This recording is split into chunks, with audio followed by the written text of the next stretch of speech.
നമസ്കാരം. മൂത്രാശയ കല്ലുകൾ സാധാരണയായി കണ്ടുവരുന്ന ഒരു രോഗമാണ്. ജീവിതശൈലി, ഭക്ഷണശീലങ്ങൾ എന്നിവയും മൂത്രാശയ കല്ലുകൾക്ക് കാരണമാവാറുണ്ട്. ഒരിക്കൽ ഇത് വന്നു കഴിഞ്ഞാൽ വീണ്ടും വരാനുള്ള സാധ്യത കൂടുതലാണ്.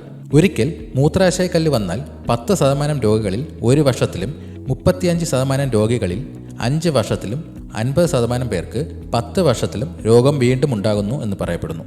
കൃത്യമായ ഭക്ഷണക്രമം, ജീവിതശൈലിയിൽ മാറ്റം വരുത്തൽ എന്നിവ രോഗം വീണ്ടും വരാതെ തടയാൻ സഹായിക്കും. കുടിക്കുന്ന വെള്ളത്തിൻ്റെ അളവ് കുറയുക, അമിതവണ്ണം, മാംസ്യം കൂടുതലുള്ള ആഹാരം, ഫാസ്റ്റ് ഫുഡ്, വ്യായാമം ഇല്ലാത്തത് ഇതെല്ലാം മൂത്രാശയ കല്ലുകളുടെ സാധ്യത കൂട്ടുന്നു. കാർബോഹൈഡ്രേറ്റ് അടങ്ങിയ ഭക്ഷണം കൂടുതലായി കഴിക്കുന്നത് മൂലം മൂത്രത്തിൽ കാൽസ്യം, യൂറിക് ആസിഡ് എന്നിവയുടെ അളവ് വർദ്ധിപ്പിക്കുന്നു. കൂടുതലായി കാർബോഹൈഡ്രേറ്റ് അടങ്ങിയ ഭക്ഷണം ഒഴിവാക്കുക. കാൽസ്യം കൂടുതൽ അടങ്ങിയിട്ടുള്ള ഭക്ഷണങ്ങൾ എള്ള്, വാള, അയല പോലുള്ള മീനുകൾ, മുരിങ്ങയില, റാഗി, പാൽ, മല്ലിയില എന്നിവ ഒഴിവാക്കുക. സോഡ, കോള പോലുള്ള സോഫ്റ്റ് ഡ്രിങ്കുകൾ ഉപയോഗിക്കുന്നത് മൂത്രാശയ കല്ലുണ്ടാകാൻ കാരണമാകും എന്ന് പറയപ്പെടുന്നു.